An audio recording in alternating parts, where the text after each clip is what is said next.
శ్రీమాత్రే నమః. మాఘపురాణం 8వ అధ్యాయం. స్నానం పుణ్యంతో రాక్షసుడి నుంచి తప్పించుకున్న విద్యాధర పుత్రిక కథ. మాఘపురాణ శ్రవణం. మహాపాప వినాశనం.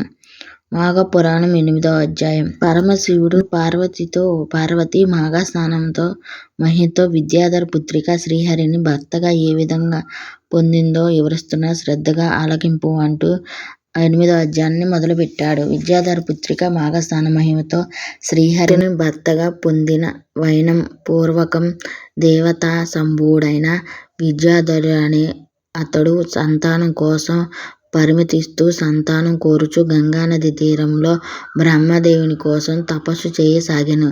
ఇంద్రియాలను నిగ్రహించుకుని ఎండ వాన గాలి కూడా చలించకుండా బ్రహ్మదేవుని గురించి కఠిన తపస్సు చేయసాగాను.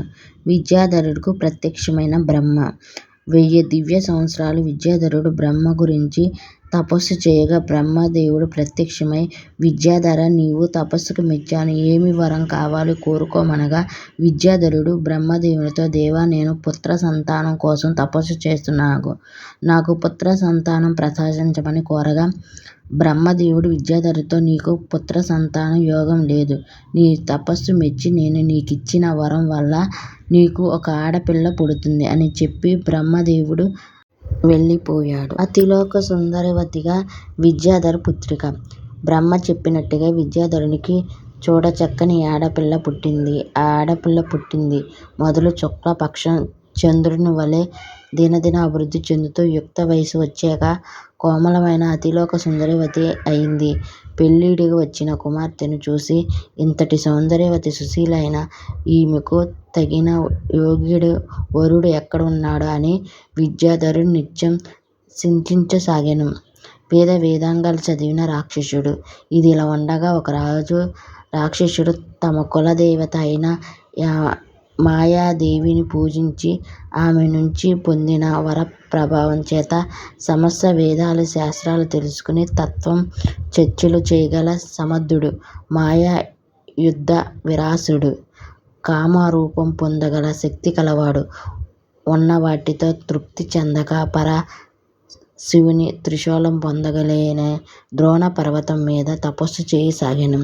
రాక్షసుని ఘోర తపస్సు ద్రోణ పర్వత సకల జంతువులకు పక్షులకు ఆశ్రమిస్తూ యక్ష గంధర్వ కిన్నెర కింపురుష నామ సమూహాలచే పూజలు అందుకున్న అరణ్యంలో ఆ రాక్షసుడు తన కాలి చిటికెడు వేలును భూమిపై ఉంచి నిశ్చలంగా ఉద్వర ముఖుడై చేతులు జోడించి శివుని ప్రార్థిస్తూ 1 సంవత్సరం పాటు ఘోర తపస్సు చేశాడు. ప్రత్యక్షమైన శివుడు. రాక్షసుని ఘోర తపస్సుకు మెచ్చిన పరమశివుడు ప్రత్యక్షమై ఏమి వరం కావాలని కోరుకొనగా ఆ రాక్షసుడు శివుని చేతిలోని త్రిశూలం కావాలని కోరాడు.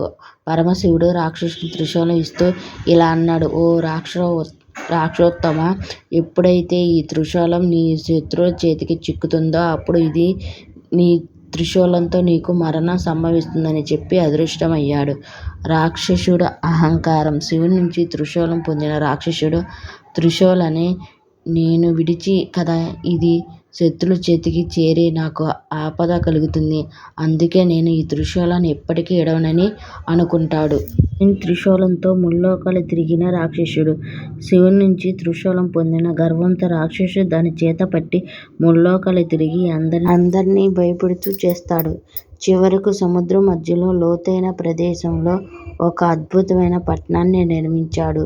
ఆ పట్టణం శత్రువులకు రావడానికి ఉండదు. బంగార మేడలు రత్నాలు రాసులతో ఇంతటి సుందరమైన పట్టణాన్ని ప్రపంచంలో ఇంకోటి కూడా కలదా అని అనిపించేలా ఉంది. పెళ్లి చేసుకోవాలనుకున్న రాక్షసుడు. అద్భుతమైన పట్టణాన్ని నిర్మించాక ఆ రాక్షసుడి మనసు పెళ్లి వైపు మళ్ళింది. తన ఐశ్వర్యానికి పరాక్రమానికి సరితూగేలా కన్య ఎక్కడ ఉందని వెతుకుతూ ఉండేవాడు. బయలుదేరాడు. యోగమైన కన్య కోసం 14 భవనాలు వెతికి రాక్షసుడు దేవలోకంలో విద్యాధరుని కుమార్తెను చూసి తన రాక్షస రూపం వదిలి గంధర్వ రూపం దాల్చి ఆమె ముందు నిలిచి తనని వివాహం చేసుకోవాలని కోరాడు. విద్యాధర పుత్రికను అపహరించిన రాక్షసుడు. రాక్షసుని మాటలు విని విద్యాధర పుత్రిక నేను నా తండ్రి సంరక్షణలో ఉన్నాను, మీరు నా తండ్రి అడగండి అని అంది.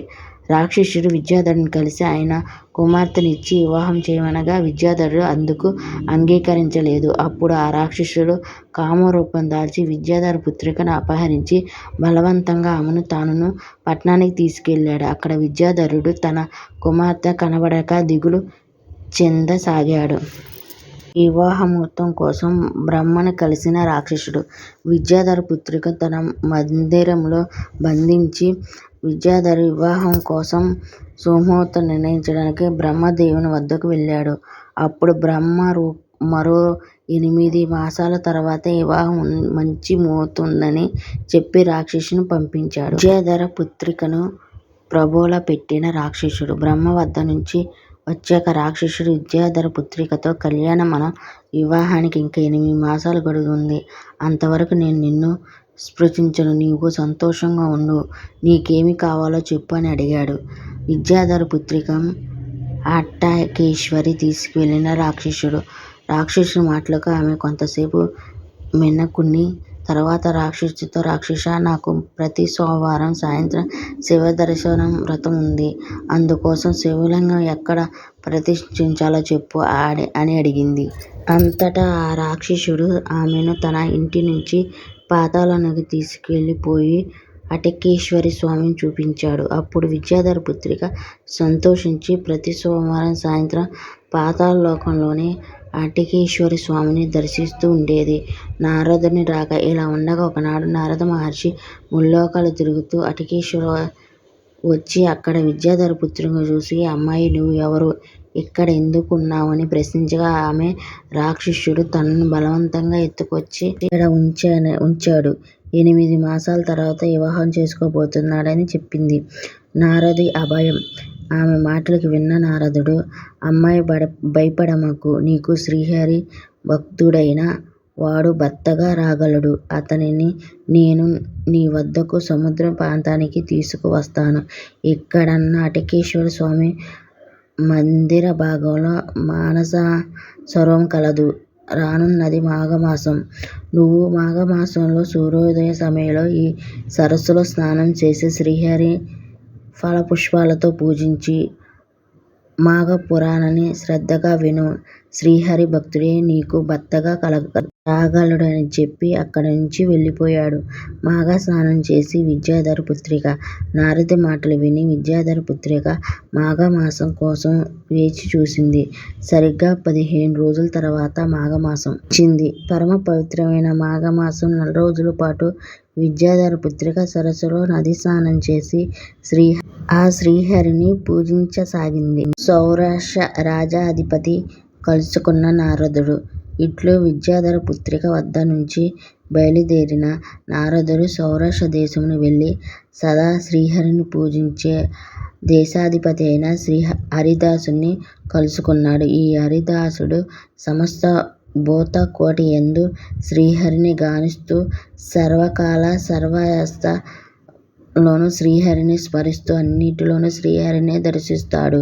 రాజుగా కర్తవ్యం బోధించిన నారదుడు ఆ రాజుతో, ఓ భక్త, ఒక విద్యాధర కన్యకు ఒక రాక్షసుడు బలవంతంగా అపహరించి సముద్ర మధ్యలో ఉన్న తన నగరంలో దాచిపెట్టాడు. ఆమెను వివాహం చేసుకున్నావో సంకల్పంతో ఉన్నాడు. నీ పరాక్రమంతో ఆ కన్యను రక్షింపు, నీ ధర్మపత్నిగా చేసుకో అన్నాడు. అప్పుడు రాజు, నారద, సముద్ర మధ్యలో ఉన్న రాక్షసుడు నేనెలా చంపగలను? ఆ కన్యను ఎటు తీసుకురాగలను అనగా నారదుడు రాజుతో, రాజా, నువ్వు ఎక్కడికైనా వెళ్ళి సముద్రమునే నీకు దారి చూపిస్తుంది. ఆ రాక్షసుని వద్ద శివుడు ప్రసాదించిన శివ త్రిశూలం కలదు. నువ్వు ఆ త్రిశూలం సంహరిస్తే చాలు, దానితో వాడిని సంహరించు అని చెప్పాడు. హరిదాసుని సాహసం. నారదుడు చెప్పినట్టుగా హరిదాసుడు రథం ఎక్కి సముద్ర తీరానికి చేరాడు. రాజు చూడంగానే సముద్రం 2 రెక్కలుగా చీలి రాజు దారి చూపించింది. ఆ మార్గంలో వెళ్ళి హరిదాసుడు రాక్షస పురానికి చేరాడు. ఆ సమయంలో రాక్షసుడు వివాహానికి సుముహూర్తం నిశ్చయించడానికి బ్రహ్మ వద్దకు వెళ్ళాడు. వెళుతూ వాడు త్రిశూలాన్ని ఇంటిలోనే విడిచి వెళ్ళాడు. హరిద్రుడు శివపుత్రిక త్రిశూలాన్ని చేపట్టి ఉండగా ఆ రాక్షసుడు తిరిగి వచ్చాడు. రాక్షసుని అంతరార్థం. హరిద్వాని చేతిలో త్రిశూలం చూడంగానే రాక్షసుడి మదిలో బ్రహ్మ చెప్పింది మెదులులాడుతుంది. ఇంకా అతనుకు చావు తప్పదు అని తలుచుకుని పోరాడాలని, చావాలని నిర్ణయించుకుని హరిద్వాని వైపుకి యుద్ధానికి వెళ్ళాడు. ఇరువైపులా ఘోరమైన యుద్ధం సాగారు. ఆ యుద్ధంలో హరిద్వాడు శివదత్త త్రిశూలంతో ఆ రాక్షసుని రక్తస్థలంలో కొంత. ఆ దెబ్బకు వాడు నేల కరిచి మరణించాడు. విద్యాధర కన్యకు కళ్యాణం. హరిద్వాడు విద్యాధర కన్యకు చూడంగానే ఇతనే తన భర్త అని తలుచుకుని సిగ్గుతో తలంచుకుని అంత నారదుడి సమక్షంలో హరికళ్యాణం జరిగింది. అటు పిమ్మట దంపతులు తమ గృహానికి చేరి జీవితాంతం కొంతకాలం శ్రీహరిని పూజించి మరణించారు. తర్వాత విష్ణులోకానికి చేరుకున్నారు. చూశావా పార్వతీ, మాఘ స్నానం వల్ల విద్యాధర పుత్రిక రాక్షసు బారి నుంచి బయటపడి శ్రీహరి భక్తుని ఏ విధంగా భర్తగా పొందిందో అని చెప్తూ శివుడు 8వ రోజు కథను ముగించాడు.